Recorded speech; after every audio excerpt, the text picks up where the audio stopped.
మసీదుకి వెళ్ళారు. ముస్లిం సోదరులంతా పిలిపించుకున్నారు. ఆయన క్యాబ్ పెట్టారు, ముస్లిం పెట్టి ఒక క్యాబ్ పెట్టుకొని ఆయన ఏమన్నా అంటే, ముస్లిం సోదరులారా నన్ను క్షమించండి, అనవసరంగా నేను బీజేపీతో పొత్తు పెట్టుకున్నా. బీజేపీ అంటే హిందుత్వ పార్టీ, మతతత్వ పార్టీ, చంపలేసుకుంటున్నా. ఇంకా లైఫ్లో ఎప్పుడు బీజేపీతో కలవను. రాష్ట్ర ప్రయోజనాల కోసం, మీ ముస్లిం సోదరుల ప్రయోజనం కోసం మతతత్వ పార్టీ అయిన హిందుత్వ పార్టీతో కటీఫ్ చేపించుకుంటున్నా.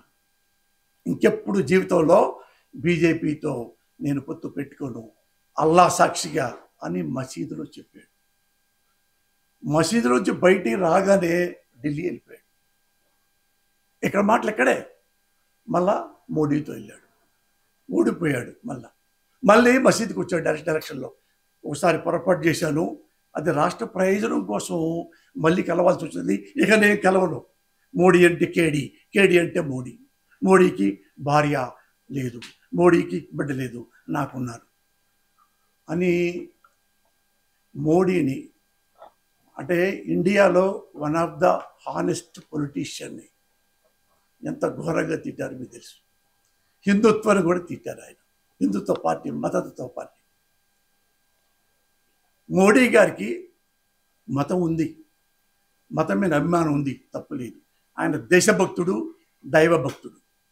అలాంటి మనిషిని నువ్వు హిందుత్వ మతతత్వాన్ని ముస్లింలు రెచ్చగొట్టి ఓట్ల కోసం అంత అమ్మనాభూతులు తిట్టారు.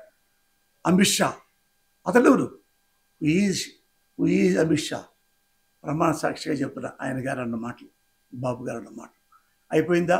మళ్ళీ వెంటనే ఫ్లైట్ ఎక్కడ తీసుకున్నారు, డైరెక్ట్గా వెళ్ళి అమిత్ షా గారి కాళ్ళకు దండం పెట్టాడు. సార్ మమ్మల్ని కలుసుకోండి సార్, మమ్మల్ని పొత్తులో కలవండి సార్ మాతో. ఈయన అమిత్ షాకి కాళ్ళకు దండం పెడుతున్నట్టు ఫోటోలు కూడా మనం చూసినట్టు. అసలు మోడీ గారి కోసం అయితే పడికాపులు కాశాడు, మీరు ఉండాలి, మీరు ఉండాలి, మీరు ఉండాలి.